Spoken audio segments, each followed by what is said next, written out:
27 for Life sur radio27.be. Bonjour à tous et bienvenue à ceux qui nous rejoignent. Bienvenue dans l'émission, bienvenue dans notre question. La pauvreté est-elle soluble dans nos CPAS ? Pour en discuter aujourd'hui, nous recevons deux invités. Tout d'abord Jacques Duponcher, le président du CPAS d'Ottignies-Louvain-la-Neuve, et Madame Jessica Lempereur, médiatrice de dette pour les CPAS de Chastres, Wallin et Grédoisseau. Elle nous rejoindra tout à l'heure avec ma collègue Claire. Ici donc Stéphane pour Radio 27. Alors, mettons un peu le contexte de la précarité en Brabant Wallon. Le Brabant Wallon, c'est 400 000 personnes, 27 communes, autant de CPAS, enfin, tant qu'ils ne fusionnent pas, comme on le voit déjà à Braine-l'Alleud éventuellement. C'est un taux de chômage de 11,3%. Ce sont des difficultés de logement. C'est une pauvreté plus compliquée, plus difficile à assumer en Brabant Wallon que dans d'autres provinces, de par l'écart salarial ou des ressources financières des plus précaires par rapport à ceux qui ont un ou deux salaires à la maison. Monsieur Jacques Duponcher, bonjour. Bonjour. Vous êtes donc président du CPAS depuis janvier 2016 au nom du Parti écolo, mais la maison vous était depuis longtemps familière puisque vous aviez déjà eu l'occasion d'être conseiller à l'Action sociale dès 2007. Alors, pour nos auditeurs qui ne connaissent peut-être pas très bien à quoi servent aujourd'hui les CPAS, chargés de missions et de plus en plus de missions ces dernières années, pourriez-vous en rappeler les missions principales ? La mission principale du CPS, c'est un peu d'être le dernier rempart, le dernier filet de sécurité dans notre monde. Alors, oui. Dernier filet de sécurité, ça ne veut pas dire... comment vais-je dire ? C'est pas simplement un fournisseur d'aide pur... D'ailleurs, CPS, c'est Centre public d'action sociale et autrefois c'était d'aide sociale, maintenant c'est d'action sociale. Donc sa mission va au-delà simplement d'une aide, mais dans les circonstances actuelles et dans le monde actuel, c'est vrai que le volet aide n'est pas négligeable. Alors vous êtes président d'un CPAS dans une commune urbaine, on va dire bi-urbaine, avec Louvain-la-Neuve et Ottignies. Ottignies, je pense que c'est un budget annuel de 40-45 millions d'euros. Et le CPAS là-dedans, il représente quoi ? Alors le CPS, le budget du CPS au total, c'est de 17 millions d'euros. Dans ces 17 millions d'euros, la commune intervient pour 4 400 000. Donc, on peut dire que la commune intervient pour 25% du budget du CPS. Le reste du budget étant des aides qui viennent du régional, du fédéral, etc., ou éventuellement même de certains fonds européens, donc sources diverses. D'accord. Alors nous verrons avec Madame Lempereur qui travaille sur la médiation des dettes, qui a un rôle, je dirais, de dernier filet dans le dispositif. Mais au niveau du CPAS, est-ce qu'il existe des politiques de prévention ou au niveau même de la commune qui quelque part, permettent d'éviter ou engagent les personnes à éviter de tomber dans le dernier filet ? Oui, c'est ça. Prévention, c'est un mot que je n'utilise pas très souvent. Pourquoi ? Parce que prévention, ça peut être très large. Quand on veut prévenir une chute, soit on a la possibilité de boucher tous les trous, et là on n'a plus aucune chute, soit on met chaque fois autour des trous, un petit rempart, une petite balustrade pour empêcher de tomber dans le trou. Donc c'est des choses très différentes. Donc le CPS n'a pas la prétention de pouvoir boucher tous les trous et de faire en sorte que plus personne ne puisse tomber. Par contre, je crois effectivement que dans toute action, que dans toute décision du CPS, l'important, c'est de pouvoir donner les moyens d'autonomie à la personne ou au groupe de personnes qui sont aidées. Et dans ce sens-là, c'est ça la prévention pour moi, c'est de donner au maximum l'autonomie et les moyens de pouvoir s'en sortir. Et donc, il vous est peut-être difficile d'empêcher que les gens n'arrivent dans votre filet, oui. Mais une fois qu'ils sont là, est-ce que vous estimez avoir, je dirais, des formes d'éducation populaire, d'éducation permanente, des formes d'information qui permettent, ou qui empêchent les gens de tomber encore plus bas dans le filet ? Oui, mais c'est de manière très très très très diverse. Je dirais que la plupart des aides qu'on peut octroyer au CPS, on essaie de le faire justement dans ce sens-là. quand on...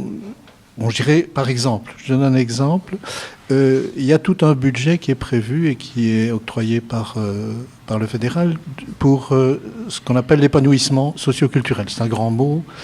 Mais je dirais que chaque action qu'on peut entamer dans ce domaine-là, c'est justement pour prévenir, lorsqu'on participe par exemple à des frais de voyages scolaires, quand on participe à des frais scolaires, tout bonnement, mais c'est chaque fois avec cette idée de pouvoir fournir les outils qui permettent de justement d'acquérir au fur et à mesure une autonomie plus grande.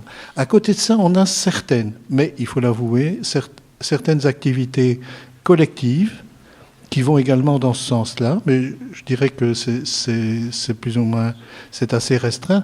Mais par exemple, on organise ce qu'on appelle les GAPS. Les GAPS, c'est des groupes d'appui à la prévention au surendettement. Voilà, ce sont des activités communes qu'on organise. On organise le SIS, le service d'insertion socio-professionnelle, qui justement, je dirais, organise des activités collectives qui vont également dans ce sens-là, et toujours, je le répète, toujours dans cette optique de pouvoir accroître l'autonomie des personnes.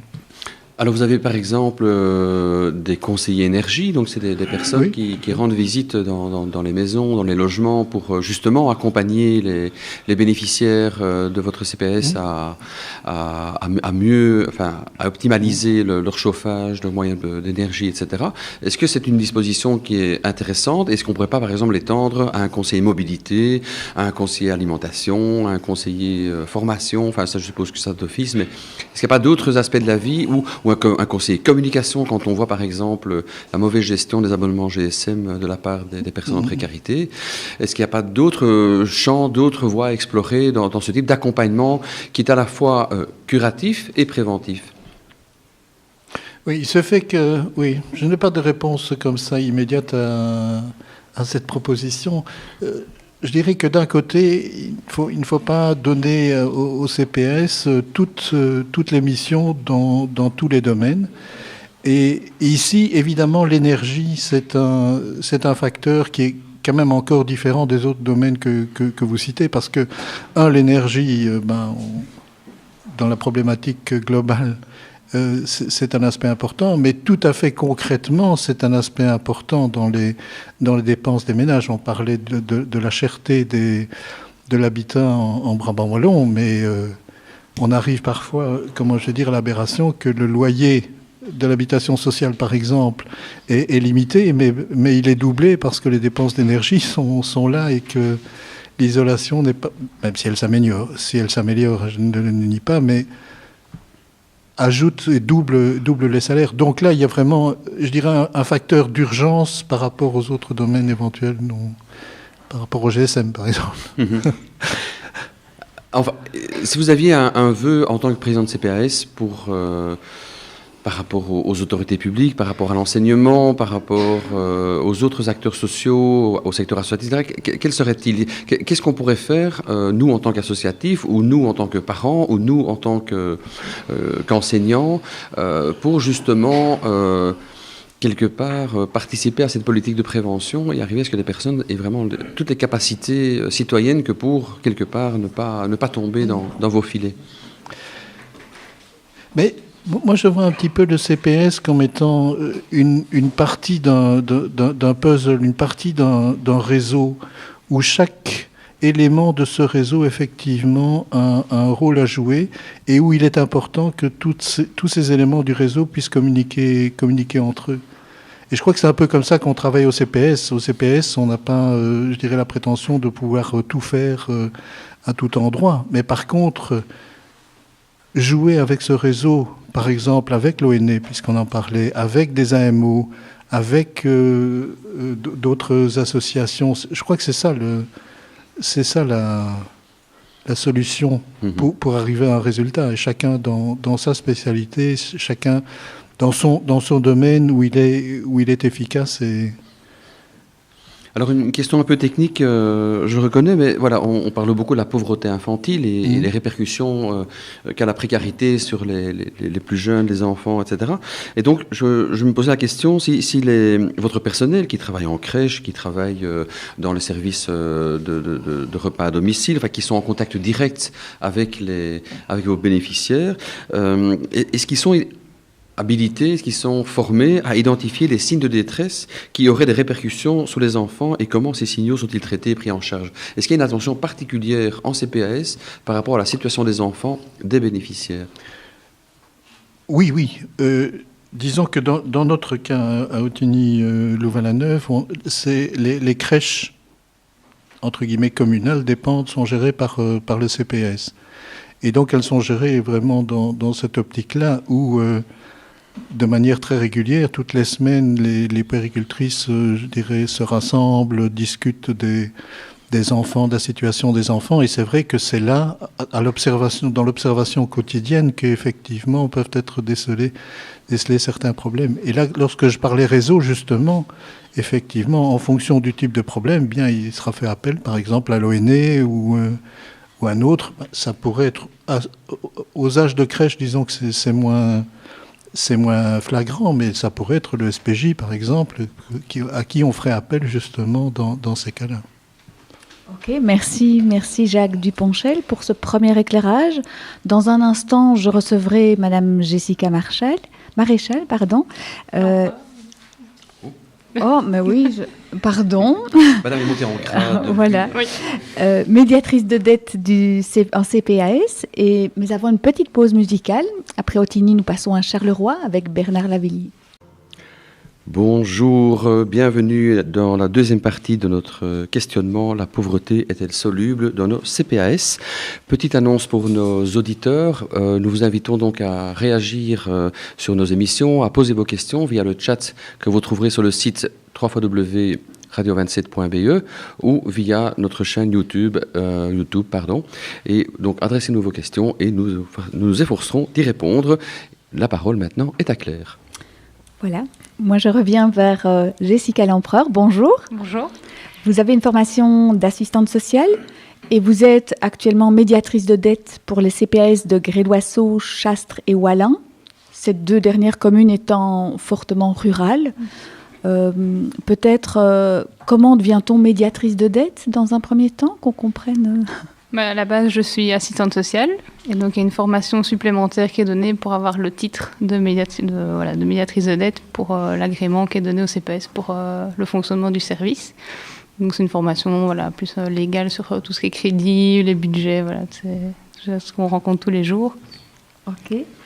Quelles sont les missions principales du médiateur de dette ? Alors, c'est de permettre aux gens de rembourser leurs dettes, tout en leur permettant de mener une vie conforme à la dignité humaine. Donc, ça rentre aussi dans les missions du CPAS, tout ce qui est notion de dignité humaine. Sur base de ça, il y a un suivi régulier avec les personnes. On analyse leur budget, donc les revenus, les charges, et on essaie de trouver une solution avec les créanciers, des plans de paiement ou une procédure plus contraignante qu'est le règlement collectif de dette quand vraiment on n'a pas d'autre solution et que l'endettement est trop important. Ok. Combien de dossiers êtes-vous amené à gérer par an? Avoir une petite estimation peut-être, et de quels moyens financiers et humains disposez-vous pour gérer ces dossiers? Alors on est deux médiatrices, donc moi je m'occupe des communes de Grédoisseau et Wallin, ma collègue fait Chastres et Incourt, donc pour moi personnellement je gère une 90aine de dossiers, donc ça varie d'une année à l'autre, mais les chiffres se tiennent plus ou moins. On est aussi conventionné avec une juriste qui est en appui pour nous pour tout ce qui est question un peu plus particulière de l'égalité.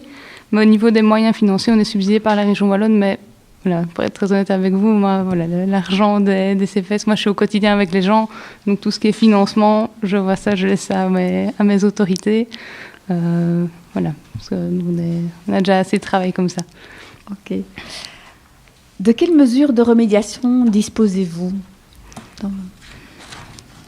Donc on a déjà toutes les connaissances légales qu'on acquiert au niveau des études, donc ça, plus l'expérience qui vient au fur et à mesure de nos années nos années de travail. Et donc aussi tout le réseau social qu'on peut développer au fur et à mesure aussi de ces années, des collègues qui ont plus d'années d'expérience, qui ont leurs petites astuces, leurs petits trucs. Donc voilà, c'est vraiment plus toutes les formations dont on a besoin parce que toute la légalité, toutes les lois sont en train de changer tout le temps, donc on est toujours obligé de se mettre à jour.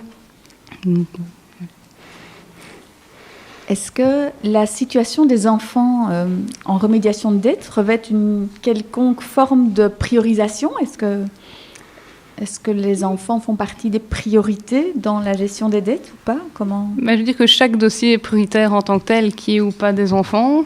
On est plus attentif forcément, et le budget est différent quand il y a des enfants à prendre en charge, des frais scolaires, peut-être des frais pharmaceutiques et médicaux spécifiques pour certains enfants.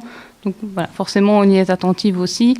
Et je pense que prendre en charge un dossier en médiation de dette ou avec mes collègues du service social, c'est aussi enlever un stress aux parents. Et donc dans le cadre familial, les tensions sont un peu diminuées. Donc on a ce soutien-là au quotidien avec les familles, donc pour trouver des solutions qui permettent d'apaiser toutes les tensions, les problèmes financiers.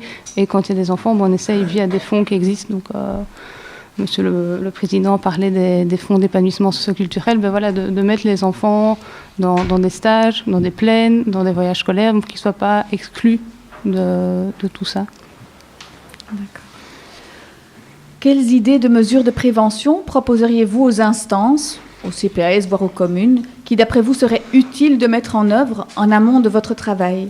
Mais c'est, je pense, démystifier ce que c'est un CPS, ce que ça peut apporter aux gens, qu'ils n'aient plus peur de passer la porte d'un CPS, même pour un simple petit renseignement, mais oser venir nous voir, même si on n'intervient pas dans la minute qui suit. Et aussi peut-être voir plus au niveau national ou dans l'enseignement, essayer d'avoir une meilleure connaissance de la société de consommation, toutes ces choses-là, des petits trucs pour les élèves en 5e ou au réto.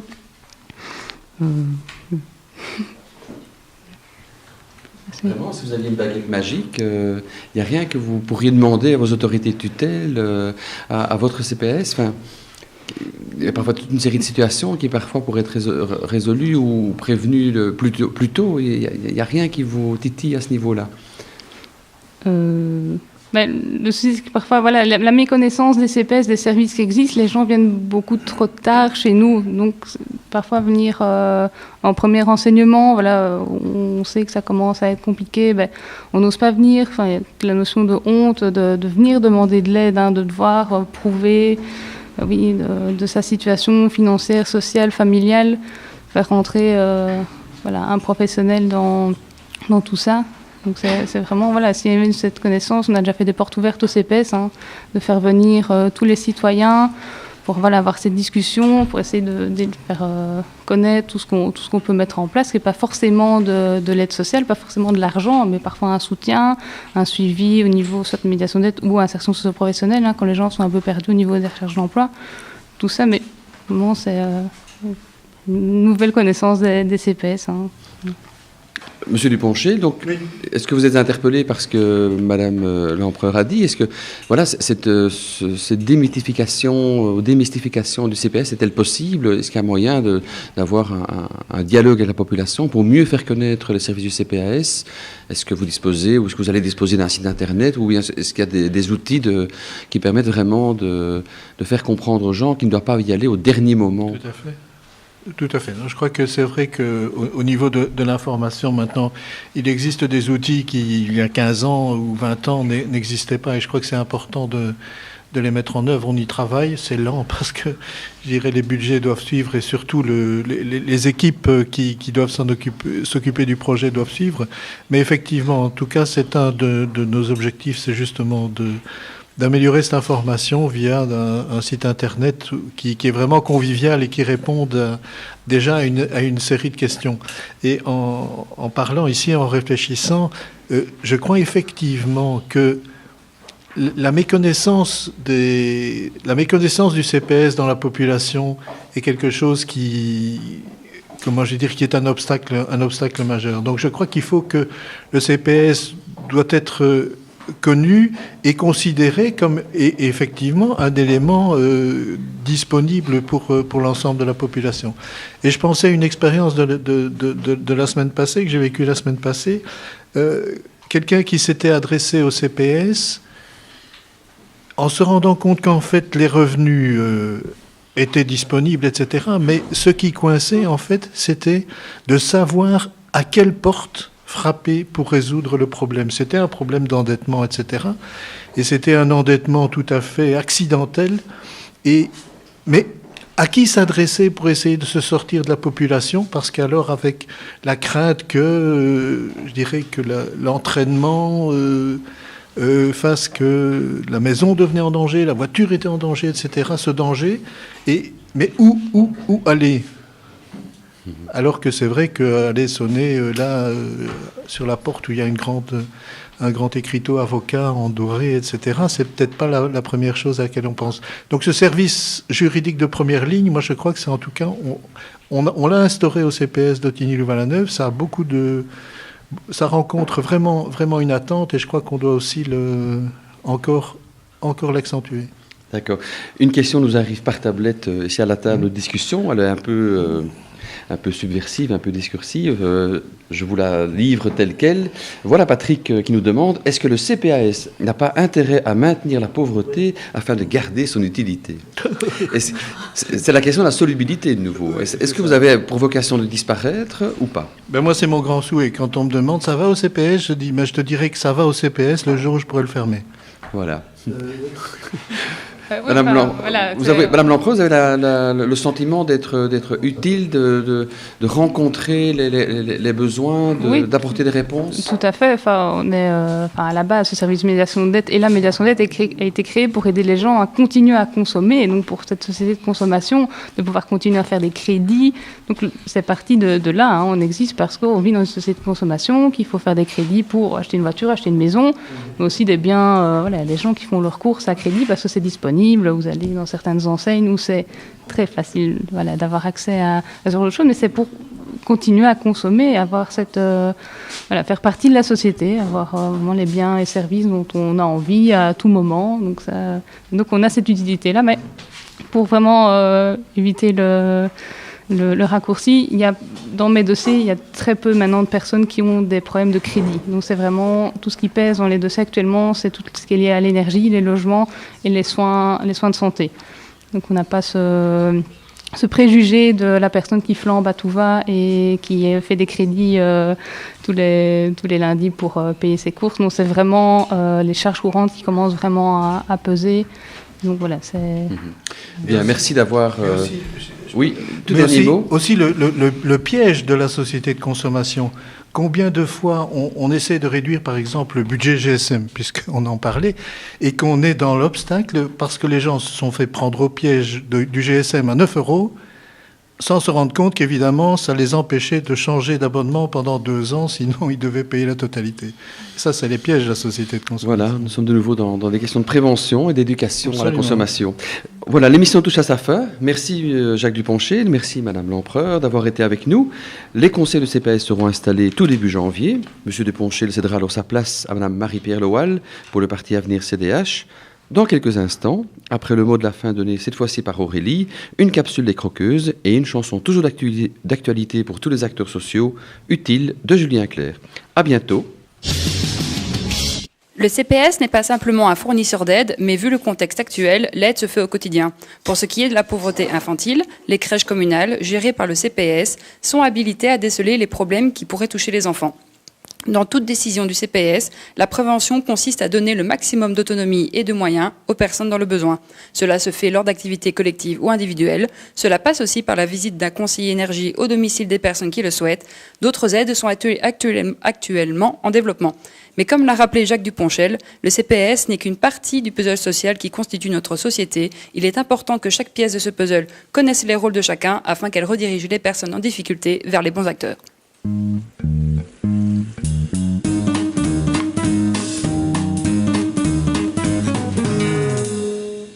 Ils sont en panne, nous on s'en mêle. C'est quoi ça? un projet de récolte de protection hygiénique dans le Brabant wallon pour les personnes touchées par la précarité menstruelle. La précarité quoi ? Précarité menstruelle.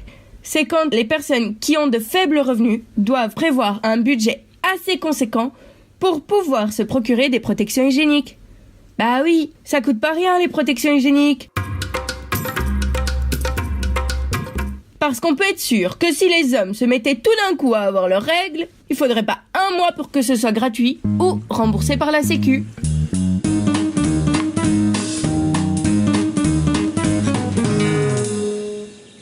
Et qui fait ça ? Le projet a été monté par le collectif des croqueuses du Brabant wallon qui avait envie de prendre les choses en main. C'est dans quel but ? Répondre à cette précarité menstruelle par un acte de solidarité. Et puis, plus précisément, à faciliter l'accès aux protections hygiéniques pour toute personne dans le besoin, et ce, de manière permanente.